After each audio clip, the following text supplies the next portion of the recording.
pleasure to welcome it. And Rabbanit Adena is going to be speaking. That's how this whole thing started. So I happened to mention for the Parsha, said, okay, I'll do the Parsha too. So we want to thank her. She works as she's her official position is the senior scholar, or it's the scholar in resident at Kol Hanshama. So that's in Riverdale, right, or the West Side? I forget. No, that's West Side, Upper That's the West West Side. Side, and she works in Manhattan Jewish Experience, which is a very interesting place. I don't know so much about it, but it's sort of a modern Orthodox kiruv organization, which is Right. very unusual, and that's all I have to say. And she's the author, just because whatever we don't have to talk, of Shari Simcha, sort of a prayer book for woman by woman. And with that, it's time to talk about Behar Bechukotai. We'll give O- you have to speak twice as fast this week. Okay. Okay. All Rakasha. right. There we go. Okay. Thank you. Thank you so much, Rabbi Jay. It's always wonderful to speak to such a great group from Torah in Motion, and your leadership is amazing of what you've built. So it's kol hakavod to you. So this is we were just talking. There's an expression, "Schwer zu sein a Yid." It's hard to be a Jew. So there's a famous story that somebody came to Rabbi Moshe Feinstein, Zecher Tzadik Levracha, the greatest posek of the 20th century, and in the United States and respected worldwide. And they said, I don't know what I did to deserve this. Like my children have all left, gone off the derech. What they used to say, have left the fold. So he said, so Rabbi Feinstein said to him, well, did they have an education? He goes, yeah, they went to yeshiva.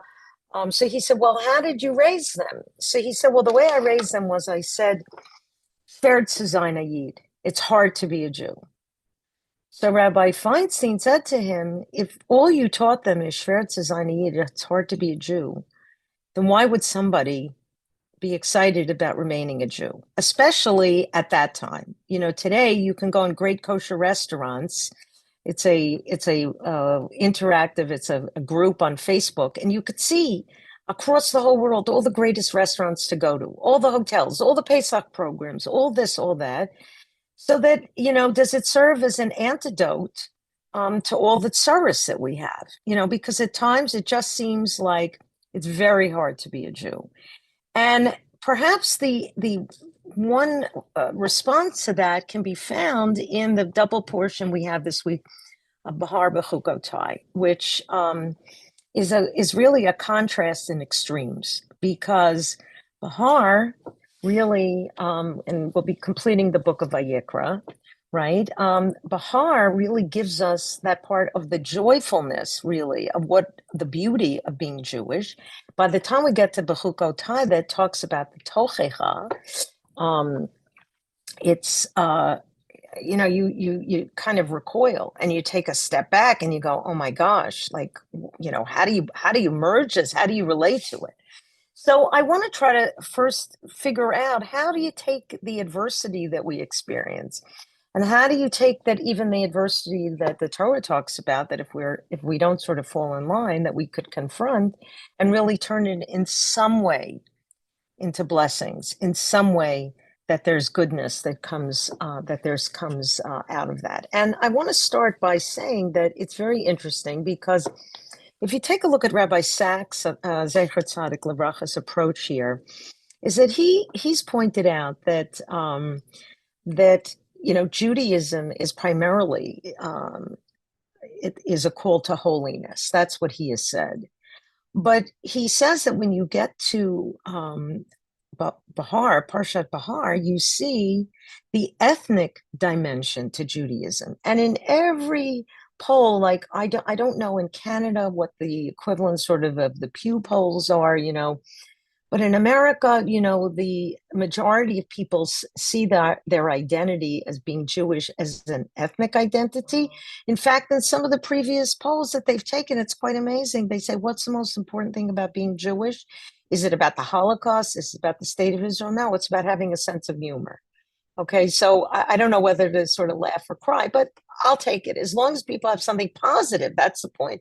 To connect to their Yiddishkeit, okay, obviously you need more than that. But what Rabbi Sachs points to, and certainly in the past year and a half, because of everything that's been going on in Israel, and for us, here in the United States, of what happened yesterday, of two people being gunned down in our nation's capital just because they're Jews. This pattern of anti-Semitism it's not something that I could ever think I would see, and that in some cases even my children have experienced, because one is at Columbia and the other has been at Harvard. So it's like two great universities with massive amounts of anti-Zionism and tied in with anti-Semitism. But what Rabbi Sachs points out is that when you look at Behar, you really begin to understand the ethnic connection of Jews, that we are one single extended family. And he points to the fact that when we take a look right pretty much at the beginning of Behar, it says when you buy or sell to your neighbor, let no one, right? Do not let no one wrong your brother, right? And I'll say your sister, right? If your brother becomes impoverished and sells some of their property, his near redeemer is to come to you and redeem what his brother sold. And there are other examples. If your brother becomes impoverished and is sold to you, do not work him like a slave. So it doesn't mean that if your relative gets into trouble, you're going to save them, because that's kind of obvious, right? Blood is thicker than water. I'll tell you like an interesting kind of factoid. It's already, we're already past Pesach, but there is an interesting connection about what does it mean to go out to your brother when it isn't your brother, right? So we saw in the story that when Moshe sees a Jew being beaten, he looks around and it says no one is there. And of course we know the other slaves were there, the Jewish slaves were there, but nobody was intervening. And he goes to his brother. When they made the movie about it was the Steven Spielberg, I think it's Prince of Egypt, they called in sort of Bible scholars, both Jewish and non-Jewish, to advise them on the story. And they were kind of constructing the idea that Moshe is put in the Nile, and the daughter of Pharaoh rescues him, and then he kind of grows up with a brother who ends up being like Ramses, who will end up in prison, that he'll have to go back to. So they sort of took a little bit of liberties with that. But then when they wanted to integrate from the Torah the story of Moshe seeing a Jew being beaten, they said, we want to make it Aharon. We want to make that he remembered that this was his brother and he went to save him because it was his brother. And one of the Jewish Bible scholars said, no, you specifically can't do that. You can kind of take artistic license with other things. You can't change that, because the idea here is that when he's going to his brother, it's not his literal brother. It is part of the Jewish family, the larger Jewish family, because the person that Moshe rescued wasn't his brother. It was a complete and total stranger. So that when we read this about how we're supposed to relate to people around us, now, when we see ve'ahavta l'reacha kamocha, there's a rabbinic debate. You should love your neighbor as yourself. Who is that neighbor? Is it somebody only Jewish? Is it somebody Jewish? We read it as love the people around you as yourself. But here, when we see it says your brother, the Torah in this particular case is talking about your fellow Jew. And that what it really is that, as Rabbi Sachs points out, we're all part of one big family. Now, what happens? We see it from the Torah. Sometimes what happens when we're to our family, right? What happens? There's some dysfunctionality. There's sibling rivalry. There's all kinds of problems that can come up, right? But when we take a look at the book of Bereshit, it's not about don't do this and don't do that and do this and do that. It's about a family story. It's about husbands and wives, fathers, mothers, and children, etc., etc. And therefore, that's, I think, what we have to remember, that we're one family, and it's about relationships. And how does Hashem relate to us? I think that's also important. He relates to us as the way he's our father, he's our parent. There's this incredible connection, and of course we see it that in the words that we first got from Rabbi Akiva, from the that we say primarily on the holidays of Avinu Malkeinu, right?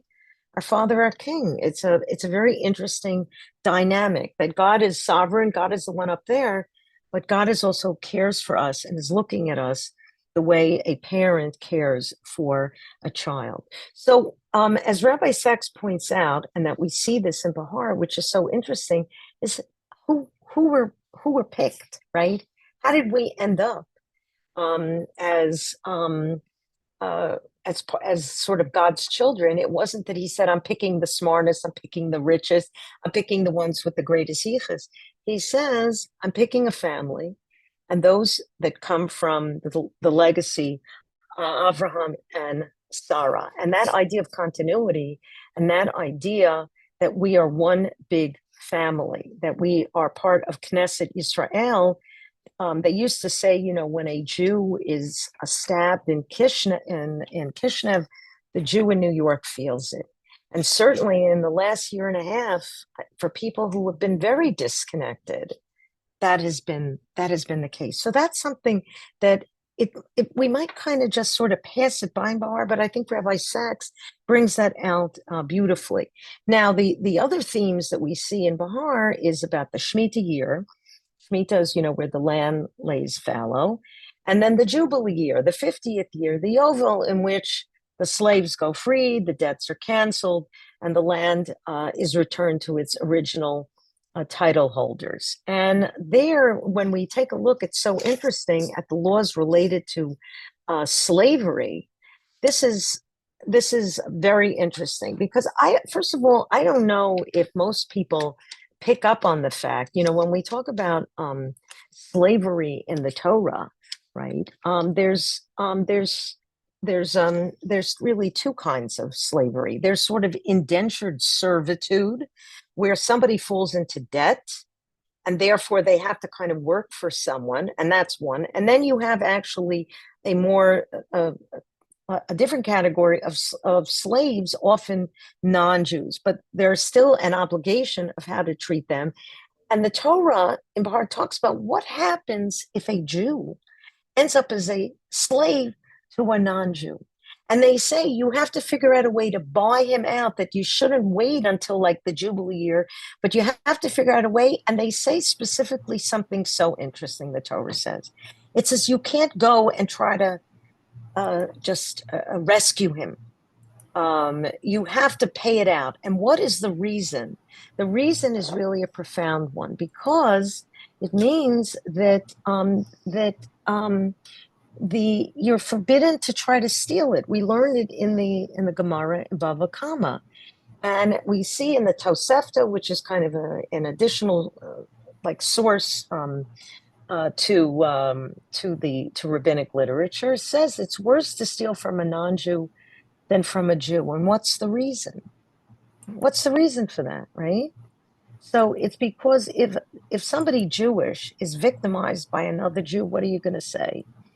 You're not going to necessarily condemn all Jews. Now, sometimes that does happen. I've seen it, where if somebody is not observant, is cheated by somebody who's Orthodox, then they blame all Orthodox Jews. I've seen the reverse. If somebody who's Orthodox is cheated by somebody who's not observant, they then say, you see, those people have no value. So I've seen that. But at the time of the Tosefta, it basically what they're saying, if a Jew cheats a non-Jew, what are they going to do? They're going to take it out on all Jews. They're going to say, you see, all Jews are cheats. They're no good, and we're going to come after them. Now, as we know, you don't really have to have. Do you need a reason for anti-Semitism? No. No, you don't. It's there was Tom Lehrer, who was a great songwriter. He had a song where he said, the Italians hate the Spanish, and the Spanish hate the Irish, and the Irish hate the Italians, but everybody hates the Jews. And then he went into saying, but it's National Brotherhood Week. It's National Brotherhood Week. You don't really need you don't really need a reason to hate Jews, but the Torah and the rabbis were concerned about that. And you want to live up l'shem shamayim, and therefore you have to be extremely careful that it's not only that you have to do right by your own people, you have to do right by everybody. There was such a Kiddush Hashem a number of years ago where somebody bought on like Facebook Marketplace a desk from someone. Got it very cheap. I don't know if you ever go on Facebook Marketplace. That you can pick up things for very inexpensive. And this guy was from yeshiva student. He wanted like a desk. I think it was like a roll top desk. And he opens it up and he literally found in there something like $10,000. Now, the person who sold it didn't have any clue that it was there. We later found out, but he called up the owner and he said, I found $10,000. He said, you found $10,000? He goes, oh my gosh, I gave up looking for that years ago. We had put it away. I didn't know where it was. I can't believe it. So, and he said, I can't believe. He said, yeah, I'll return it to you. He couldn't believe it. He couldn't believe it. Now, what was also doubly interesting with this is that, there's all these rules about returning lost property. Somebody loses something. Did they know they lost it? If they didn't lose it, know they lost it and you found it, what obligation do you have to go find them? What happens if they're not Jewish? Do you have that obligation? In any event, they did a whole TV show segment, I remember, on this guy yeshiva bacher with the tzitzis out, the black velvet yarmulke, meeting these people, giving over the money. And the Kiddush Hashem here was that they wanted to give him a reward. And what did he say? He said, no, I don't need a reward. I don't need a reward for doing the right thing. So that we see here that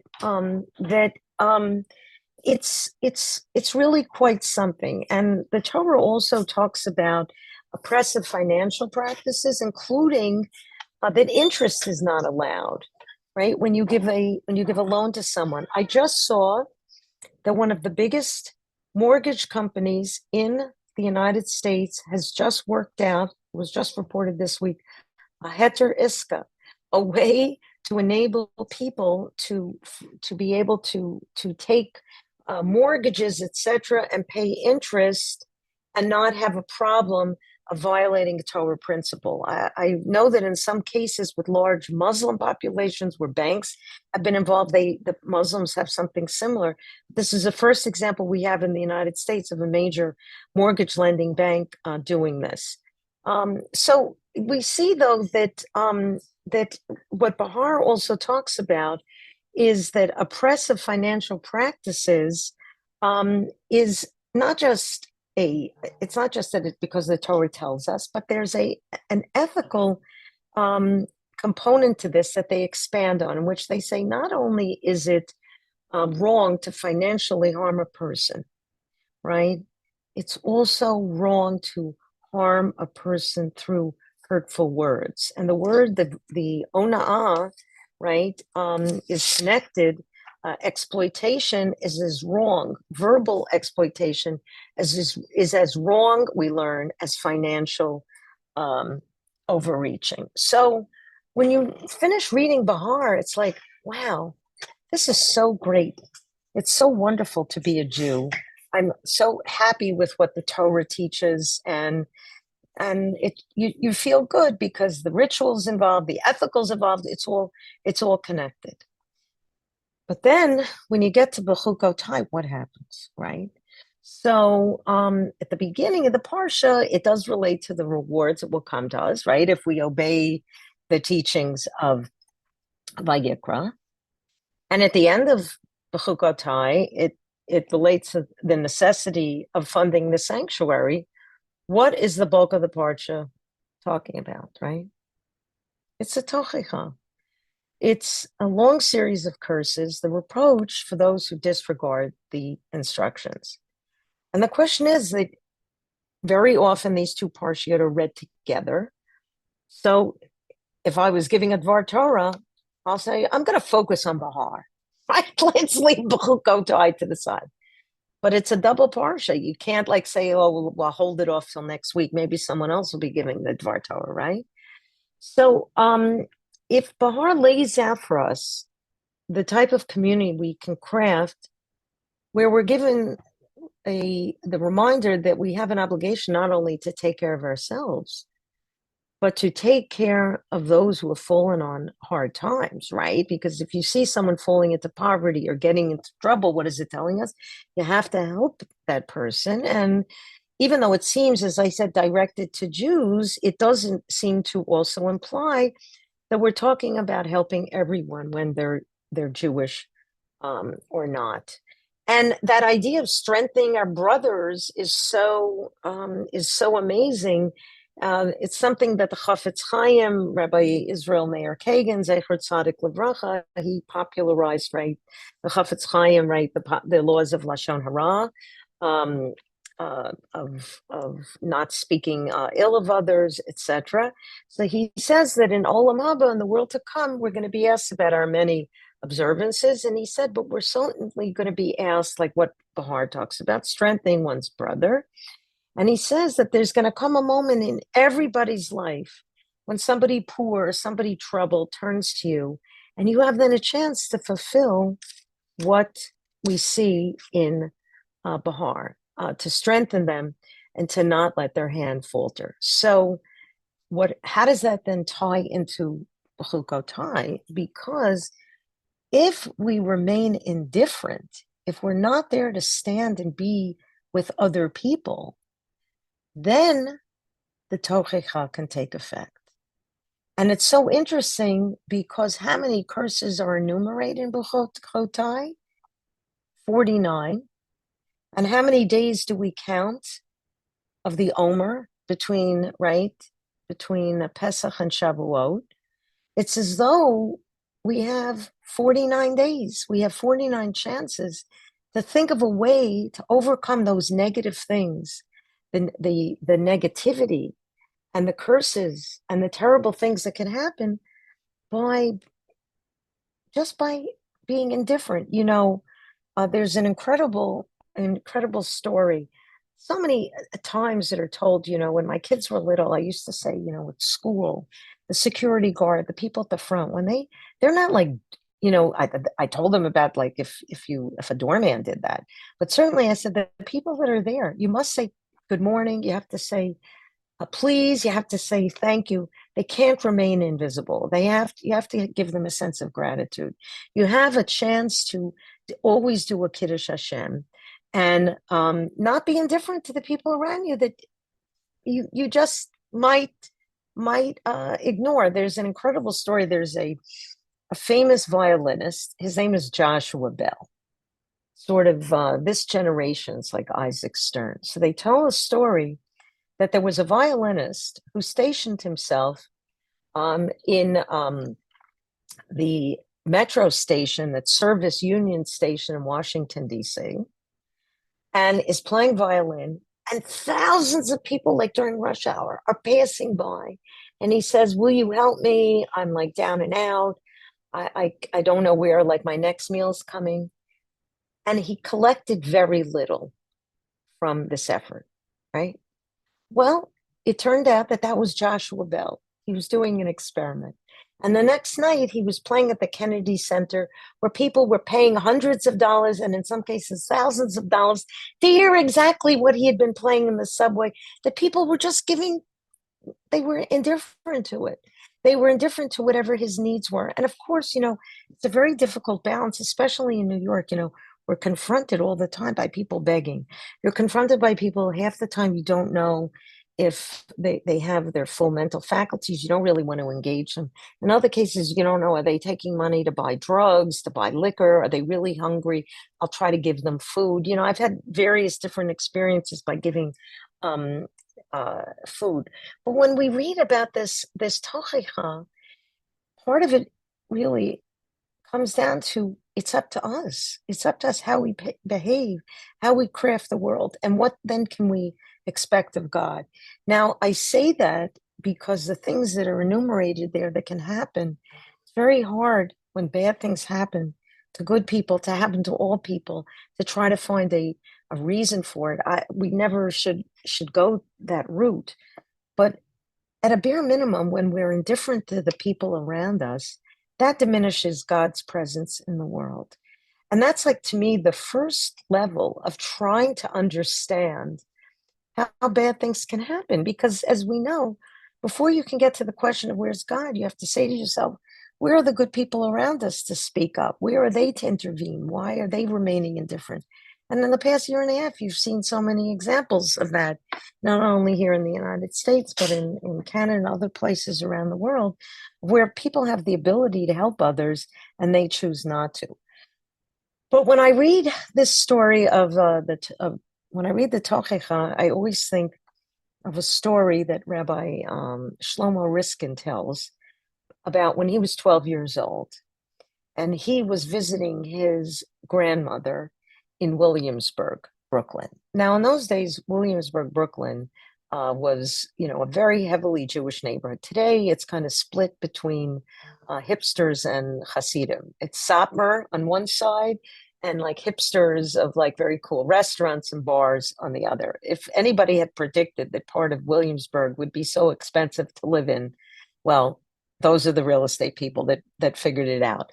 But at that time, it was people had already begun to move out, but you still had a large Jewish population in Williamsburg. And he goes to visit his grandmother, and he attributes the fact that he became that he became a rabbi to his grandmother. He said that his bubby, because his parents were not observant, he said his bubby was like his first Rebbe, like the Rebbe in his life. And as someone who just in the last few years, Kanina has become a bubby, has become a grandmother, I understand the influence you can have on grandchildren. It's different than children. It's a different kind of relationship.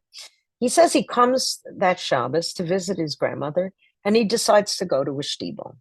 And he goes to the shtibel of the Kloisenberger Rebbe. Now, I don't know how many people know about the Kloisenberger Rebbe. It's like Kloisenberg, he was a rabbi, it's like Kloisenberg's sons.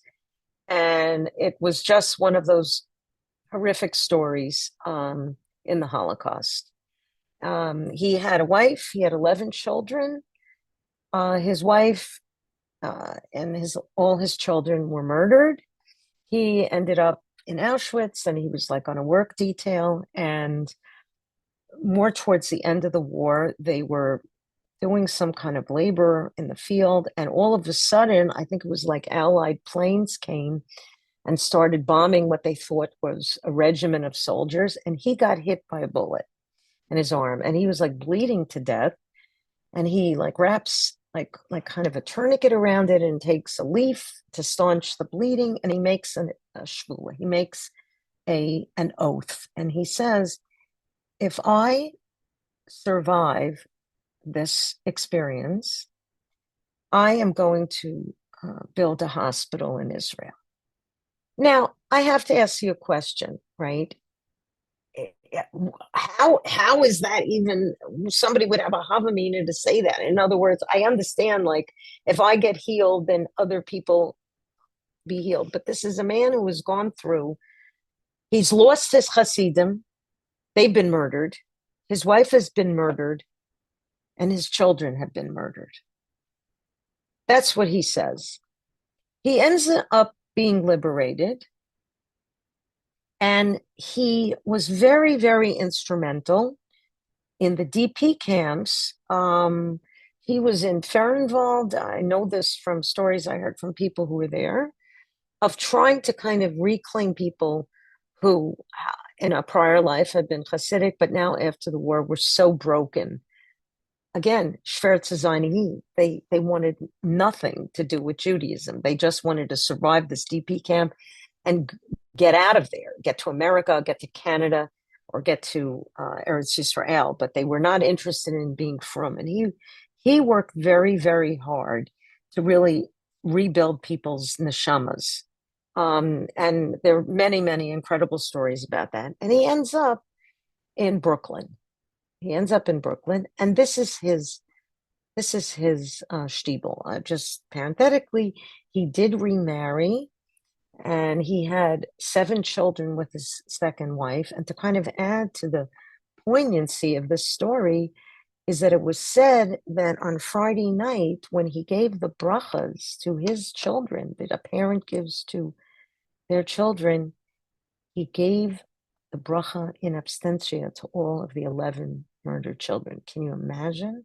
I mean, so I'm trying to kind of paint a picture of how a person who has been, so enveloped in such horror and trauma and tragedy uh, goes on. I mean, you talk about a curse that you had no reason to have inflicted on you, primarily because of the indifference of so many in the world as to what was coming, and they weren't paying attention. They didn't want to listen. Rabbi Riskin is in the shtibel of the Kloisenberger Rebbe. It's the Shabbos of the Tochecha. And what is the custom? You'll see it if you're in shul this Shabbos. You'll see that when they read the Tochecha, what's the custom? Quick and in a low voice. Because it's a parade of horribles. It's there. We got to listen to it, but let's get through this as quickly as we can. And I don't want to have it. You don't have to like rub it in that loud to me. Let's just, it's one of those things. Let's get through it. And so person who gets the aliyah comes forward, and the guy that's leaning starts reading it very quietly and quickly. And all of a sudden, he hears somebody screaming in the back, Hecher, Hecher, louder, louder. What? Wait, what? What's going on? Who's saying this? It's the Kloisenberger Rebbe. He's saying, read the Tochecha, slow down, and read it loud. Normally, if it was just sort of an average Joe in the shul, he wouldn't have to listen to him. But this is the Kloisenberger Rebbe's shtibel. It's his shul. He's the posek. He's the Rebbe for the whole community that's there. So he says, oh, okay, I'm going to follow what he says, and he reads it loud. At the end of davening, the Rebbe says, before we go for the Kiddush, I want to speak to everybody. He says, you must wonder, why was I saying, read it out loud, when the custom is never to do that? And he said, for a very simple reason. He said, because I want the Kadosh Baruch Hu to know, to remind himself that we've already experienced those curses. And now that we've experienced those curses, now it's time for the brachos to come. And I wanted Hashem to hear that and to hear it loud. So it is to me, one of the greatest examples of how do you overcome these actual curses, the spiritual curses. There's so many ways that we can try to do that, where we have to figure out how to get people who are indifferent to care, to get involved. The late, great Elie Wiesel, the Holocaust survivor, the Nobel laureate, said that in his eyes, the opposite of love was not hate. He said the opposite of love is indifference. And there is so much indifference today to the suffering of the Jewish people, to the suffering in Israel, that's like a tochecha, that it's meant to wake us up to say, what are you doing about it? How are we rising to the challenge? What are we doing? And it's a reminder that the Torah elsewhere says that the people that are indifferent to us and the people that curse us will be cursed, but the people that bless us will be blessed.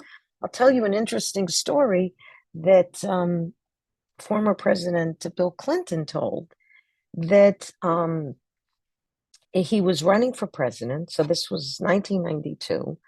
It was right before the election. It was maybe like a week or two, and a week or two before the election in November, every day counts, every minute counts. And all of a sudden, he got word that his pastor, that he was very close to in Arkansas, was dying. And the pastor asked to see him. Well, if your pastor asks to see you, he was close to him, he drops what he's doing and he flies back to to Arkansas, and he had no idea what was it that the pastor wanted. So the pastor said, I've spent my whole life like teaching the gospel, and he said, "There's you're running for president," and he said, "There's a very good chance you win." And he said, I want you to know something that the Bible teaches us. And he says, it's not just for Jews. He says, it's for Christians as well. And he quotes the line early in Bereshit, in which it says that those that bless Israel will be blessed, and those that curse Israel will be cursed. And he said, you should never forsake Israel or the Jewish people. And he said, if you keep that up, he says, success will always come your way. And therefore, so much of the pain, before I can like raise my hand and go, Rabbanu Shalom, how much can one people endure? I realize that so much of it is not a question of where's Hashem, where's God. It's where is the people around us. And I think that the way that when we look at this, we have to say, how can we respond to all this horror? That's the point. We have to respond. The last year and a half, the way the worldwide Jewish community has woken up. We talk about being woke. Yes, finally, many Jews woke up to the fact that we're one we're one people, we're one mishpacha, and we have to care about each other whether we live together or not. And it was a reminder for people that as much as the tragedies bring us together, what comes out of it. I'll tell you, I had this past week in New York, they had the Jerusalem Post Conference, and it was like unbelievable. I had the zechut of meeting two former hostages. One was Keith Siegel, who was only released, recently in the past couple of months, and the other was I think his name is Anatoly. He was the Russian that was rescued by Israelis. That was already a while ago, and the fact that these people were standing here and they were talking. What moved me no end is that they could just say, after everything we've been through, I just want to dedicate like the next couple of weeks, the next couple of months, I must get better. I have to have therapy and all that. And what are they doing? They are talking about we got to get those other hostages out. Whoever remains alive, whoever is deceased, we got to get those bodies back. In other words, their response to the curses that they've encountered and that the Jewish people have encountered is to say the blessing is that we're the Jewish people. We're going to persevere. We're always going, but we have to care about each other. And we can't say, oh, enough already. I've been through enough. I have to now concentrate on myself. The Mesiras Nefesh of these people was unbelievable. I had another experience a number of months ago. It was back in March. One of the other hostages, Eli Sharabi, spoke in New York at one of the synagogues, at Parky Synagogue. When he got up for an aliyah and said Birkas HaGomel, which is the prayer you say when you survive a dangerous situation, I don't think there was a dry eye there, because what courage it took to say that. And he said that he's not bitter. He lost his wife. He lost two daughters. Oh my gosh. He lived through a tochecha. He lived through something awful. But now he too said the most important thing to do is that you have to figure out a way. We can't forget the people. You can't leave anybody behind. And that to me is such a potent example. I heard it right as they say from the horse's mouth. These are people that could say right now, I just need to take care of myself. But they want to care about the people that are left behind. That's the ethos of the Israeli army. What I had also heard was that people said on October 7th that they were not only running to save people that were hiding, that were alive, they were running also to find people who had been killed because they didn't want their bodies taken to Gaza because of the high toll that also those Hamas, Yimach Shemam V'Zichram, exact for that as well. So the Mesiras Nefesh that you see just in the face of incredible suffering and incredible tragedy, it gives you inspiration because you see what the Jewish people are about. At times, it's very difficult to be a Jew. It's such a extreme example of what that means. Um, but nonetheless, they persevere, they go on. And I want to take any questions or comments in a little while, but I'll tell you an incredible story that I found very inspiring from, of all places, the New York Times. I'm not a fan. Some of you maybe get the New York Times online or you get it delivered, etc. I've tried to cut my ties to the paper. I admit I still get, Hatasi, right? Ashamnu Bagadnu. I still get it on the weekends. I've not yet figured out a way to cut myself off from that. But the rest of the week, I don't get it.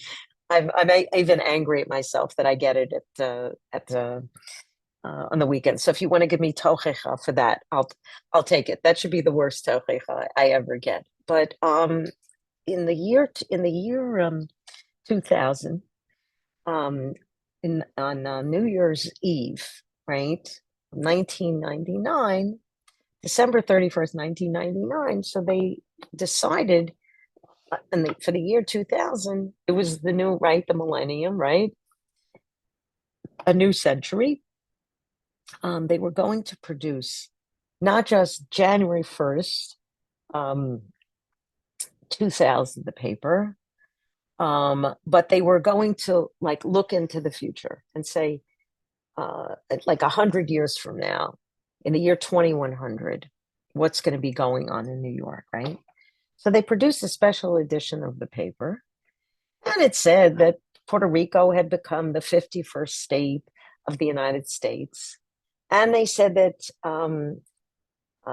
robots would be driving cars. Now look at that. We have robots and we also have driverless cars. Like, who knew that 25 years ago, all these things, it came quicker than in 100 years. And then they were talking all about, how Cuba had become a capital, was very capitalistic now. And, Castro there had been a coup, and it's a very wealthy country, and it all kinds of things that were turned upside down. But then at the bottom of the page was something very interesting. Do you know what they had at the bottom of the page? Okay, I'll give you a little bit of a history. Back in the 1990s, there was a philanthropist who was involved in Kiruv, who was involved in outreach work. And one of the things, he got connected with Chabad. And what does Chabad emphasize? What is Chabad famous for? What do they do? If you're a Jewish man, like if you're walking, certainly in the United States, it must be true. I'm assuming other places as well, right? I've seen in Israel, in Canada, in England, right? They come over. Are you Jewish? If to a man, have you put on tefillin? By the way, someone told me, I'm interrupting the interruption, that they do it at the kotel. And if a person says, no, I'm not Jewish, they give them a card with the 7 Noahide laws. They say this is for our non-Jewish brethren. The 7 Noahide laws, that is kind of like a universal kind of laws, so that they too are part of a parallel covenant, right? So they ask men, do you put on tefillin today? But if they see women and it's a Friday, what are they asking? Do you light Shabbos candles, right? Are you Jewish? Do you light Shabbos candles? And in those days, they would actually give out a set, like tea lights with the blessing, etc. So if a Jewish woman said, "Oh, my grandmother used to do that," they go, "Look, here's its start," right? This is so that's what they were doing. So this philanthropist said, I'm going to take it to the next step. It's not just that we're going to stop people on the street and say, do you put on tefillin or do you light, for women, do you light Shabbos candles? I'm going to publicize it. It's like a persuma de misa. And what this philanthropist did, and it ran for many years, is that on the bottom of the front page of the New York Times, every Friday, it said at the bottom, candle lighting time, 7:45 p.m., light Shabbat candles tonight. That's what it said. And like if you needed to know, it wasn't like you didn't even have to go to your Jewish calendar on Fridays. You didn't have to go to your phone. All you had to do, if you got the paper, the bottom, there's candle lighting time. It was a beautiful thing. So that people must have wondered, what is this? Why? What is like a candle lighting time? Someone recently sent me a clip from, I don't know, for people above a certain age, if you remember the show All in the Family, like with the quote unquote lovable bigot Archie Bunker, where his TV breaks and it's a Friday and he gets the TV repairman to come in. The repairman says, yeah, it's repairable. He said, there's a part, we have it in the shop and I'll bring it on Monday. So he says, well, if you have it in the shop, why can't you bring it today? He goes, oh, Mr. Bunker, it's my Sabbath tonight.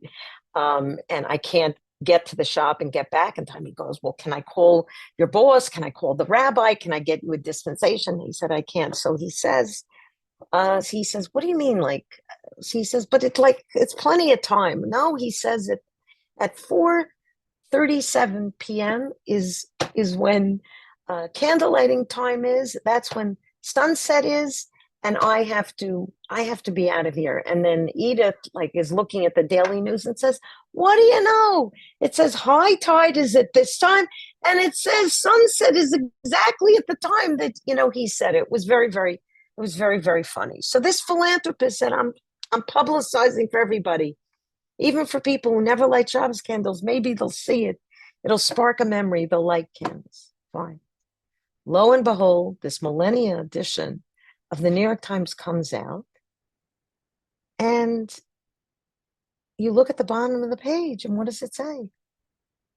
Candle lighting time. Is it? It was at 4:37. So they said, who decided to put that in? Because that's like an ad from a guy. So somebody called up the New York Times and said, "Can I talk to the somebody in the printing department who they had already switched over to computers, but they said somebody in the production department." So they get somebody in the production department. Said, "Is like the head guy there?" And they get the head guy, and it's an Irish guy. And they said, "I see that the front page of the paper that talks about all these things that are going to happen. Who was the one that decided to put in about candle lighting time?" Because I think that year it was like Friday night was that night, something like that. So it was an Irish Catholic production manager. He said, "Oh," as it turned out, he said, "I did." So they said, "You did? Why did you put in candle lighting?" So he said, "Look," he said, "do I know if they're going to be robots 100 years from now? Do I know if Puerto Rico is going to be the 51st state? Do I know if Cuba is still going to be communist or not?" He said, "No one knows what that." But he said, "There's one thing I know." He says, "I know that the Jewish people have been around for 3,000 years, and they have been lighting candles for that long, and they will always be lighting candles. And if there's one thing that will endure from everything that is on the front page of this paper, it's that Jewish women will be lighting Shabbat candles forever." And that idea that really sometimes it's people outside your community that have to remind us of what it takes. That again, anti-Semitism has always been in style. It never goes out of style. The different degrees of it. But we have to remember that when we look at Bechukotai, we do have to connect it with Behar, because if we allow ourselves to be indifferent to others, that's when a lot of tsarot, that's when a lot of problems will occur. But when we care about each other, and when we have a sense of of family. It doesn't mean when we have a sense of unity, there's uniformity. 2 Jews, 3 opinions. I know that. But the terrible curse that we see is when it begins within our own home base. Before we get to the outside world, before we even question sometimes what's going on with Hashem in our world. But when we forget that we're a family, we have to care about each other, and we have to figure out a way to get along with each other. And we have to figure out a way, on the Pesach Seder, it says, what do you do? What do you do to the Russia, right? To the wayward, the negative, the child that is so off the path, right? Right? It says you have to basically knock out their teeth. What do you mean knock out their teeth? You got to knock some sense into people. You have to figure out that the people have decided to distance themselves from the community, damage their community. You have to figure out a way. How can you pull them in? How can you pull them back in? Knock some sense into them. Figure out a way. What caused them? Figure out a way, because we're one family. That's the most painful thing. I'm not shocked at the outside world. I still remain shocked when people from within our own community turn on us. The people who always say, as a Jew. When people start in with as a Jew, you always know something negative is coming. But we have to figure out a way if certainly when we see that the stories in Tanakh and of people, family, all kinds of problems, Behar Bechukotai reminds us that we have a way to overcome this, and it begins at home, and that, I think, is the way that we have no control sometimes over the outside world, but we have control over our inner Jewish world, and we have control within our family to show we care and we love each other. And as we move closer to Shavuot, one of the great things that connects kind of Pesach with Shavuot is something that we read in Dayenu. I'll close with this. And that is in Dayenu, it said, if we, I never sort of understood this, where it said that if, when we assembled at the foot of Har Sinai and we didn't get the Torah, Dayenu, what do you mean?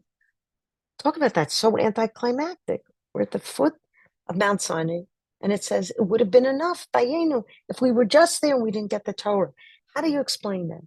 And one explanation is because even if we had not gotten the Torah, at that moment, there was such a sublime level of unity, Ke'ish echad b'lev echad, as one person with one heart, then in a sense that unity, at that moment, became even a substitute, that if we had not yet received the Torah, the fact that we were all together and we were together as one, we had that feeling of unity. That's what we have to figure out how to strive for, so that at times where we feel even remote from because of so much suffering, we have to figure, how can we envelop everybody? How can we create a feeling of brotherhood just within our own framework before we even get to Tikkun Olam, but Tikkun Atzmi? And by Atzmi, I don't mean myself. I follow the message of the hostages. Tikkun Atzmi is within our own people. We start caring not just only about ourselves, but the people around us, the Jews around us, then we have lots of room, lots of time to figure out a way to love everybody, which ultimately is part of what we see in Behar, and we see what happens, Bechukotai, when we become indifferent. So I'm going to stop there. I don't know if anybody has any comments or questions, but may we always transform the Bechukotai, the curses, into blessings. That's when I hear it. That's what I say. It should just be. We should have a v'nahafachachu at Purim. It should be transformed. Man, so inspiring. Thank you. Thank you. Okay, any questions? Yeah. Thank you very much for that. And I heard that story, I think, many years ago from Rabbi Rishon on the Klosenberger Rebbe. I didn't remember all the details, but thank you. Okay. Okay. For that. All right. Thank you, everyone. Okay. Have a Okay. wonderful Shabbat Shalom. Thank you. Shabbat Shalom. Thank you. Okay. Shabbat Shalom. Okay. Shabbat Shalom. My shir tomorrow, of course, 9:15 in the morning. on the Shmon Esrei, and then of course we begin Sunday with Rabbi Leibtag. And as I mentioned at the beginning, for those who weren't here, next Saturday night and Sunday we're going Tikkun Leil and Yom Shavuot. We'll have after Shabbos 10:15 to 11:45 three shiurim for half an hour, and then we'll have on Sunday morning a couple hours of shiurim. Also the Erev Shavuos, so I think our own preparation for Shavuos. Okay, everybody. Laila Tov, Shabbat Shalom. Hope to see you soon. As always, invite a friend to come and learn, and we should hear good news and be well. Like echo those last points. Turn the curses into blessings, please God. Okay, be well, everybody. Shabbat Shalom. לילה טוב, תודה רבה. Laila Tov, Laila Tov.